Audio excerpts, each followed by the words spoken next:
je parle pas du On est processus. revenu pour... on va parler maintenant du Togo. C'est musclé là-bas, un point bas. S'il vous plaît. On va parler du Togo. L'opposition prendra-t-elle le train de la CENI en marche?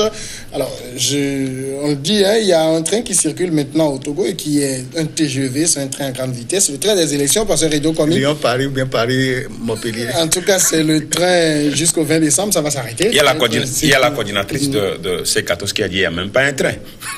Il n'y a même pas un train pour qu'on puisse le prendre. Non, je crois que, sincèrement, en tant que Togolais, la situation ces derniers temps, ça m'offusque, ça me fait très mal. Et c'est de la honte. Parce que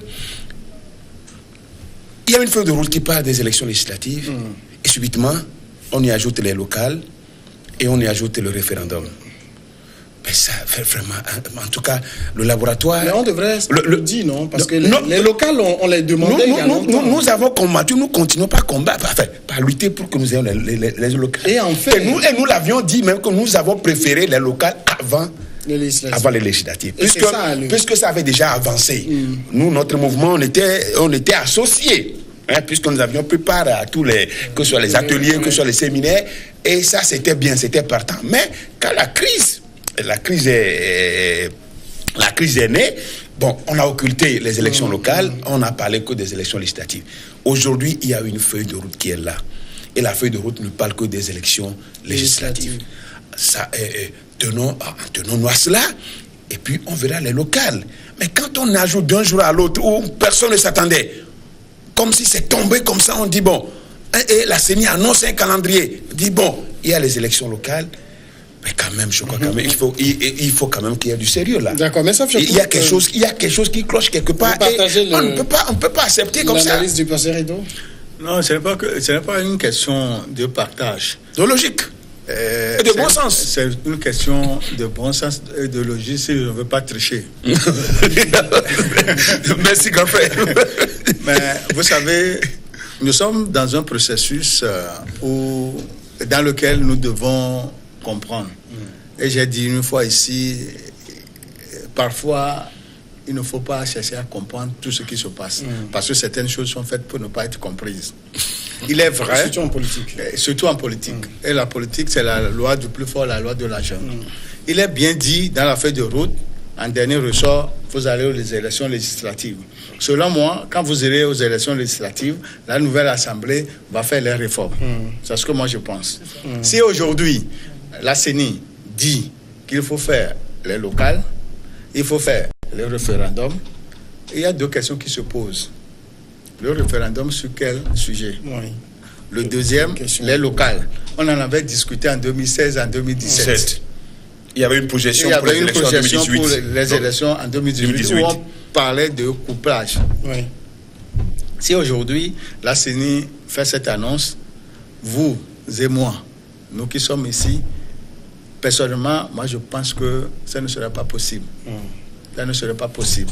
Et tu as reçu tout à l'heure le docteur Ouessa, qui a dit, comme les facilitateurs seront là en fin de semaine, la semaine prochaine, on saura ce que ça sera. Parce que moi, j'ai dit sur Radio Taxi FM le mardi que je pense que ça ne sera pas possible pour les locales. On fera les législatives et après, on reviendra pour les locales. Alors, finalement, Horus, est-ce que vous pensez que le train, là, il faut que la coalition rejoigne le train? Peut-être prendre un taxi pour rejoindre sur une autre gare.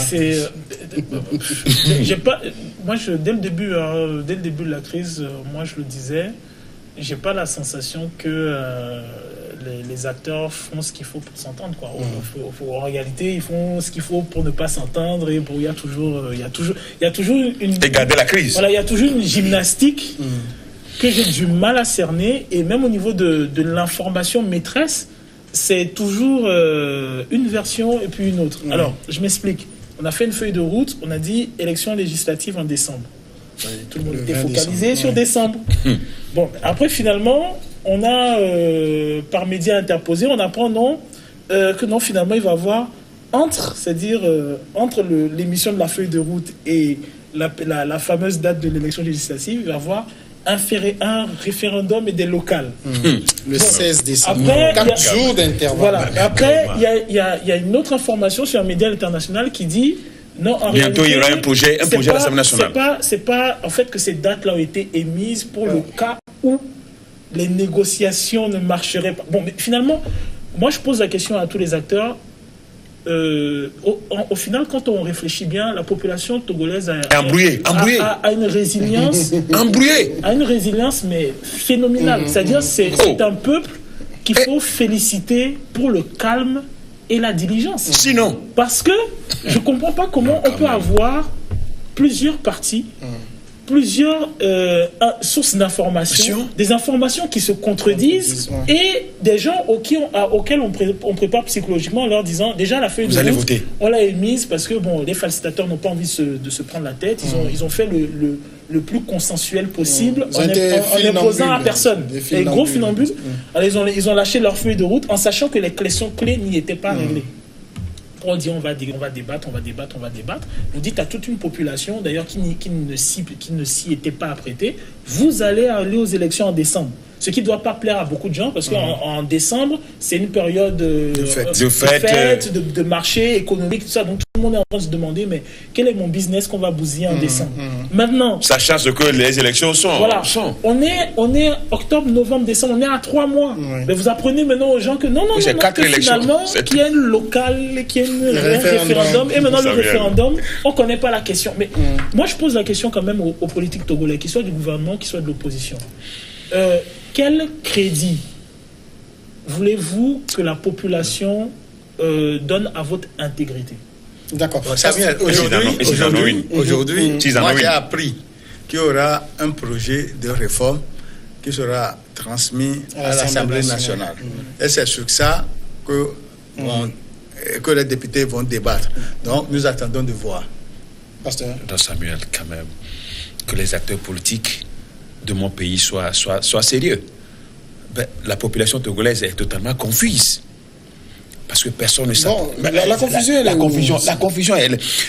En principe, la feuille de route de la CEDEAO dit l'Assemblée nationale est la voie par excellence pour adopter les réformes. Dans le cas échéant. Mais jusqu'à présent, aucun test n'est allé à l'Assemblée nationale pour qu'on dise que ça a échoué. Ou bien les politiciens ont déjà, ceux qui sont au pouvoir surtout notamment, ont déjà envisagé l'autre alternative pour faire échouer le test à l'Assemblée nationale et dire bon, le test a échoué directement. C'est pourquoi ils ont émis. Et ça, ce n'est pas du tout. Bon, là, c'est la CENI, ce n'est qu'un avis. Ce n'est pas le gouvernement. Le gouvernement n'a pas intériné. La CENI a fait une annonce. Et beaucoup disent, mais ça la CENI propose, le gouvernement entérine, c'est ça. Attendez, selon l'article 79 du code électoral, c'est le gouvernement qui donne la date des élections et la CENI s'adapte. Là, on a comme mis la charrue après les bœufs. Ce qui veut dire que c'est chaotique. Ce qui veut dire que c'est chaotique. Non, on peut dire que c'est une bonne blague, c'est tout. Une bonne blague, oui. Vous l'avez bien dit, c'est une bonne blague. Sur lequel je voulais vous faire réagir par rapport à cette histoire de référendum. C'est vrai que tout le monde a en ligne de mire le fait qu'un nouveau projet de loi va aller. Mais on oublie qu'il y avait un projet de loi qui était déjà passé le 5 septembre 2017 à un référendum. Et il y en avait déjà 2 ou 3. Est-ce que c'est de ça qu'on parle ou bien c'est du nouveau qui va arriver? Je crois que peut-être que il y a... Le simple fait qu'on soit embrouillé quant à ce détail prouve justement qu'il y a quelque chose de volontaire dans le fait de vicier la communication et de faire que tout le monde soit perdu. Parce qu'au final, ce qui se passe et ce qui est hyper agaçant en termes de politique togolaise, c'est quoi? C'est qu'on va faire des annonces. On ne va pas préciser un certain nombre de points. Les gens vont l'interpréter. Ils vont lancer. On va les percuter en leur disant non, mais en fait, c'est pas ce que je disais. On va relancer. C'est ça la confusion. C'est ça cette crise, elle fait 1 an. Économiquement, vous sortez actuellement, c'est bientôt la rentrée. Et psychologiquement, moralement, Samuel, au fait, c'est pour vous dire que la politique togolaise, finalement, personne ne peut rien comprendre. C'est ça la politique aussi. Et c'est ça la politique. Quelqu'un dit que si on t'explique la politique togolaise que tu comprends, c'est qu'on t'a mal expliqué.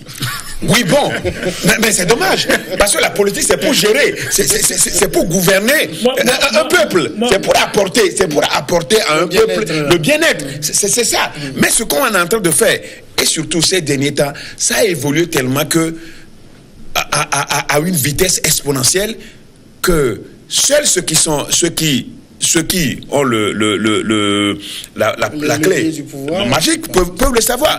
Donc, comme tu le disais tout à l'heure, quels tests on va amener? C'est vrai qu'il y a les experts électoraux, les experts constitutionnalistes qui seront là pour suivre, le test avec nous.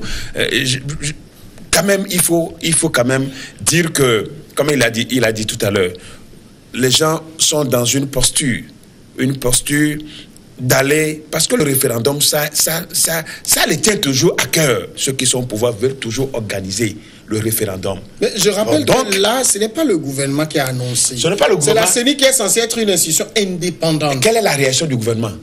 Le gouvernement n'a pas encore réagi.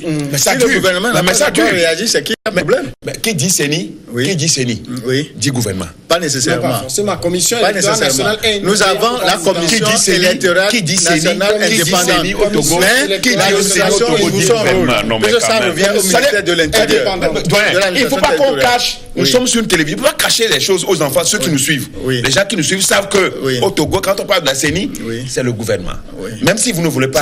C'est le gouvernement qui donne les moyens. Qui donne les moyens. Oui. Et c'est fini, ça s'arrête là-bas. Ça s'arrête là. Et c'est les autres qui travaillent. La CENI. Non, si c'est ça. Bon, vous m'apprenez quelque chose. Vous m'apprenez quelque chose de nouveau. Vous m'apprenez quelque chose de nouveau. Et la Cour constitutionnelle entérine un point barre. C'est ça qui est écrit. C'est ça qui est écrit. Et c'est ça qui se fait. On va quitter au Russie. La seule vérité de tout ça, c'est que, mettons qu'il y a des acteurs, mettons qu'on dirait qui s'arrangent de la crise, qui s'accommodent de la crise. J'ai pas la sensation que le peuple s'accommode de cette crise. Non. En tout cas, vit le contraire. Le peuple vit le contraire. Les leaders de part et d'autre, apparemment, s'accommodent très bien de la crise. Bon, ça n'empêche pas le voyage. Oui, ça n'empêche pas le voyage. Le problème, c'est quoi? Voilà. Si les leaders avaient un souci prégnant, quelque chose qui mordait par rapport à cette crise, je pense qu'on courrait pour trouver des solutions. C'est ça. Samuel, on ne va pas être le problème aujourd'hui, se comprendre. C'est que la population, compte tenu de ce que la C14 disait, attendait beaucoup de la rencontre du 31 juillet. On va partir, il faut aller la moto, tout ça. Et le résultat escompté n'est pas là. Il y a eu des le résultat escompté n'est pas là, mais ce qu'on a là, il faut que ça s'applique au moins ce qu'on a là. Est-ce que ce qu'on a là, au moins qu'on l'applique. La feuille de route du 31, il y a la C14 qui a fait un autre mémorandum partant de cette feuille qu'elle a envoyé au facilitateur. Si la C14 était d'accord pour la feuille de route, est-ce qu'il y aurait encore des observations qui devaient aboutir à ce mémorandum? Non, c'est que la C14 elle-même n'est pas d'accord avec ce qui est sur la feuille de route. C'est ça? Oui, mais bien sûr. La C14 a émis un certain nombre de revendications, de tours, etc. Tout ça. Bon, à un moment, elle a essayé de surenchérir. C'est normal, ça arrive dans la vie. On a les avantages, on veut surenchérir. Ils ont surenchéri en se disant que non, qu'il pourrait avoir destitution de M. Forniassi. Ça n'a pas marché. Mais en même temps, surenchérir pour avoir la... peut-être ça n'a jamais été écrit. Hein. Non, ça ne va pas être écrit. Parce que justement, demander la destitution des chefs d'État, c'est un acte révolutionnaire. Oui, c'est un essai. Ce n'est pas quelque chose qui est légal. Il n'y a pas un papier. Et ce n'est pas normal non plus. Voilà. Donc, ils ont essayé. Et c'est interdit par notre constitution même. Non, mais justement, c'est une révolution. Donc, par conséquent, il ne faut pas s'attendre à ce que ça soit rédigé. Maintenant, ça déroge à toutes les règles. On peut dire que la TIC 150 aussi est là. Ce qui s'est passé au niveau du Burkina où Blaise a été renversé, c'est pas un papier, on n'est pas parti voir. Non. Maintenant, ça n'a pas marché. Il y a un certain nombre d'acquis, ne serait-ce qu'au terme de réformes qui ont pu être obtenus. Des facilitateurs vont venir. Les facilitateurs qui vont venir sont envoyés par des chefs d'État. On a un concert des nations, on a un organisme, la CEDEAO et tout. Il ne faut pas s'attendre à ce que ces personnes proposent des choses qui aillent à l'encontre de la loi ou de la constitution du pays dans lequel ils vivent. C'est pas possible. Il ne faut pas imaginer ça. Donc, par conséquent, ceux qui vont négocier, ceux qui avaient une optique un peu plus élevée, qui à un moment sont obligés de la revoir à la baisse, doivent s'attendre à ce qu'on ne leur offre pas quelque chose qui va en dehors de ce qui est proposable. C'est ça. Et parfois, j'ai l'impression que y a beaucoup de mélange des ordres. Les facilitateurs ne viendront jamais, en tout cas, moi, je ne les vois pas s'installer et dire, OK, d'accord, bon, voilà, bon, on a fait un truc, bon, le président, le chef de l'État, c'est fini, il ne se représente plus. Non, tout ça, on n'en est pas là. On n'en est pas là. On est où? Où est-ce qu'on est aujourd'hui? C'est qu'il y a une feuille de route qu'on doit respecter au moins. C'est tout ce qu'on demande. Tout à fait. C'est tout ce qu'on demande. On n'en demande pas. Et le pouvoir aussi, c'est très bien qu'il y ait une feuille de route. Et c'est bien d'entendre le ministre Djibril Bara dire que, bon, qu'ils vont respecter. Il dit que les réformes seront faites avant le 20 décembre. Oui, avant. Mais ce que.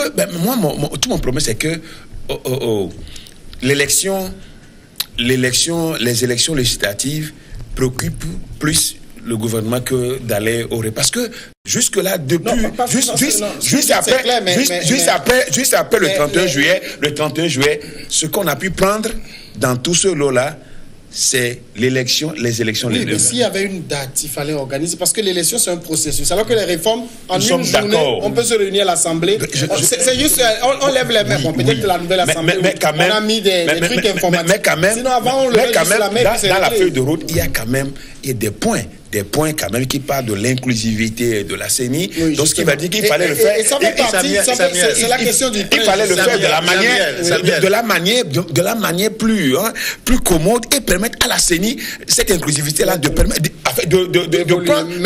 Sur cette même feuille de route, il est écrit noir sur blanc: les discussions continuent. Depuis le 31 juillet à ce jour, quelle discussion? Oui, le comité de suivi était là. Le comité de suivi était là. Il a fait quoi? Moi, j'ai dit sur certaines radios que on a mis 31 décembre et que le 31 juillet, ce qu'on a dit là, que les discussions vont se poursuivre. Cela veut dire que on permet aux deux protagonistes de s'asseoir autour d'une table pour discuter. Et tomber d'accord sur certains points. Le comité est revenu un mois plus tard à constater qu'il n'y a même pas une seule rencontre, aucune avancée. Que voulez-vous que M. Benzin vous dise? C'est ça le drame. La poursuite des discussions, est-ce que c'est sur la facilitation? Mais c'est entre les acteurs. Entre les acteurs, les deux protagonistes. C'est ça aussi, parce que c'est les Congolais doivent se parler entre eux. Justement, avant que les jeunes ne viennent. Si le comité de c'est ce que nous souhaitons. Et c'est ça constater les avancées, ça veut dire en amont, vous devez avoir discuté et faire des avancées pour que le comité constate. Et le problème, le comité ne serait venu évaluer quoi? Et le comité est venu, il y a aucune évaluation. Parce qu'il n'y avait pas eu d'échanges, il n'y avait pas eu de discussion. Et ce qui est énervant dans ce pays, c'est que tout le monde sait depuis le début de cette crise que les protagonistes n'ont pas envie de se parler et de trouver une solution à la mienne. C'est à ça la solution. Ce qui est ridicule, moi je trouve dans le cas du Togo, c'est que ce soit d'un côté ou que ce soit dans l'autre, et c'est pour ça que je trouve d'une certaine manière qu'on prend le peuple en otage, c'est que je ne vois pas... Le peuple doit se libérer. Je ne vois pas en quoi l'acquisition des réformes, de tout ce que, la société civile réclame, je ne vois pas en quoi, de manière pragmatique, ça renverse des montagnes. Ça permet simplement aux gens d'être sûrs de la véracité de ce qu'ils mettent dans les urnes. C'est tout. Ce que les gens réclament. Ça permet aux gens d'être sûrs de ce qu'ils mettent dans les urnes. Ça permet aux gens d'être sûrs de là où vont leurs impôts. Ça permet aux gens d'être sûrs que, quelque part, un tant soit peu, ils ont dans les mains la gestion de leur pays. Je vois pas en quoi ça va... non. Si je le comprends, c'est que, selon lui, quand tu vas voter... La vérité des urnes n'est pas celle-là qu'on donne. Mais c'est sujet à contestation. Donc si c'est sujet à contestation, ça veut dire que le peuple ne se reconnaît pas dans les institutions. Donc déjà à la base c'est faussé parce que il faut que le peuple se reconnaisse dans les institutions et soit sûr. Et je trouve que pour moi personnellement, on met en otage un certain nombre d'intellectuels parce que ça sous-entendrait que des gens qui sont avocats, qui sont magistrats, qui sont journalistes, à chaque fois qu'ils font leur travail, on le remet en cause tout simplement parce qu'ils sont vendus ou ils ne le sont pas. Ils alors que combien? Voilà. Parce qu'au Togo maintenant, même pour le seul business, c'est un peu comme ça. Ah oui, tu es de quel bord? Ah oui, tu penses comme ça. Ah tu es comme ça. Et tu vois sur les réseaux des gens s'insulter, des gens vilipender. Ce genre d'institution, le fait d'aplanir, de comment ça s'appelle, d'expurger de tout ce que l'on trouve de néfaste les institutions permettraient enfin aux Togolais de rentrer dans des débats qui sont à la taille des intellectuels qu'il a, à la taille de la population qu'il a. D'accord. Donc, selon toi, c'est la politique qui divise les Togolais. La politique divise. Non, ça a déjà divisé. Alors, je trouve même très intéressant ce que l'ancien dit, parce que justement, c'est même pas la politique dans le sens où on voudrait l'avoir. Moi, j'aurais voulu qu'on puisse avoir des politiciens qui vont causer système de retraite, système de santé, infrastructure, dépenses des impôts, tout ça. Ce n'est même pas ce type de politique. On n'en parle pas. Ce sont jusque-là de se chamailler pour des politiques qui, en réalité, ne nous ont pas emmené un programme concis sur lequel on peut discuter, sur lequel on peut débattre. D'accord, je voudrais qu'on revienne maintenant à la question fondamentale. Messan Fioclo, est-ce qu'il appartient à la C14 de prendre en marche le train de la CENI? Ça fait 1 mois et demi qu'un responsable de la C14 m'a dit que si la CENI n'est pas réformée, elle n'y sera pas. Donc, je pense que le professeur l'a dit, le docteur Okussin aussi l'a dit, mais au même moment, il disait que boycotter les élections, ce n'est pas une bonne chose, parce que ça a été le cas une fois et le résultat est là. C'est fâcheux. Ce qui veut dire qu'il voudrait y aller, mais avec un minimum de transparence et de garantie. Bon, ce qui veut dire que la C14 en partie doit prendre le train en marche. Et je le dis haut et fort, l'arrivée des 2 facilitateurs va décanter la situation en question. Pasteur Edo, le train? Non, prendre le train en marche, ce serait à leur discrédit. Enfin, moi, c'est selon moi, parce qu'ils ont déjà...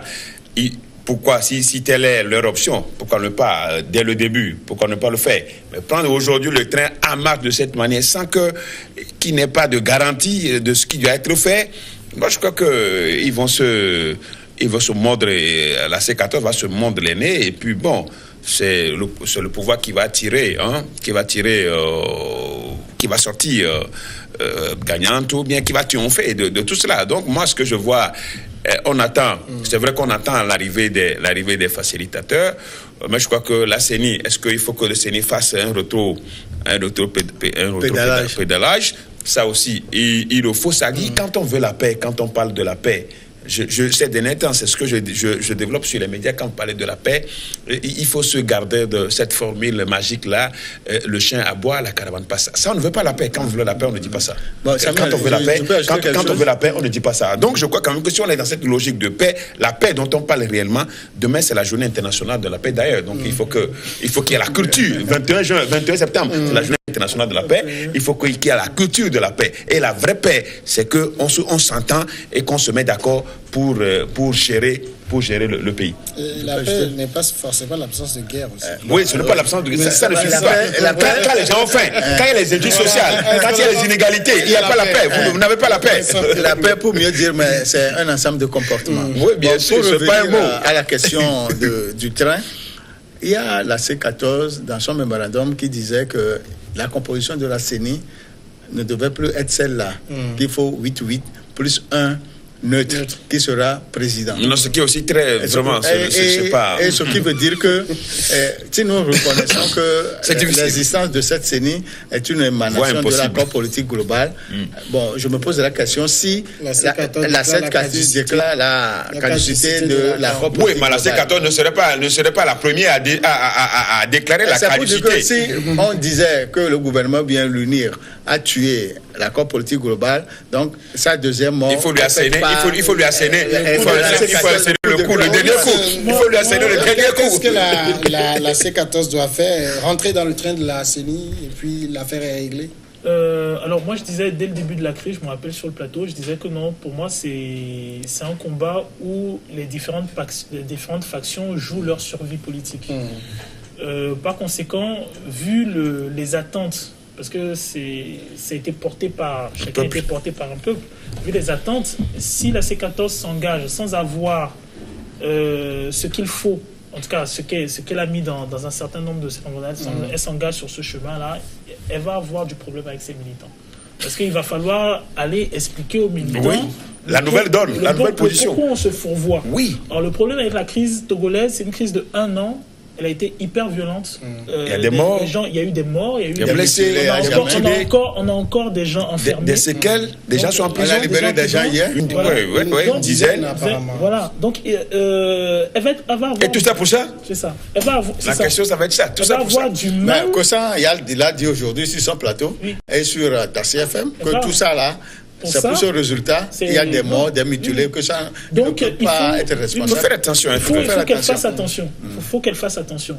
Et donc, alors, mais au final, si éventuellement on acceptait la recomposition 8-8 comme il le disait, ils entrent. Finalement, c'est la même chose, tout ça pour ça. Oui, mais ça ne suffit pas. Ça ne suffit pas. S'ils acceptent la... Et on doute que ça soit aussi possible de la part de ceux qui sont au pouvoir. Clairement, ça ne se fera pas. Pas le nécessaire. 8-8 ne se fera pas. C'est difficile de voir un facilitateur venir demander, bon, recomposez votre CENI 8-8. Bon, on attend. On attend de voir. Moi, personnellement, l'histoire des facilitateurs, c'est de la poudre aux yeux. J'ai pas vu exactement à quoi ça servait cette histoire de facilitateur. Parce qu'au final, certains acquis auraient pu s'obtenir sans avoir ces facilitateurs. Entre les Togolais, un peu se discuter. On avait déjà... Il y avait des réunions, des rencontres déjà, que ce soit Togo Télécom, que ce soit à Primature, ça, c'est là. On parle du présent. Non, bien sûr, c'est des choses qui étaient déjà acquises. Moi, ce que je souhaite fortement pour le Togo, et c'est même pas seulement pour le Togo, même pour des pays comme la Côte d'Ivoire, ce que je souhaite fortement pour le Togo, c'est un renouvellement de la classe politique. D'accord, cette classe politique tire le pays vers le bas. Merci Horus Donkovi, merci Pasteur Edo Komé, merci Samuel. Merci à vous de nous avoir suivis. Merci Samuel. Merci. Allez.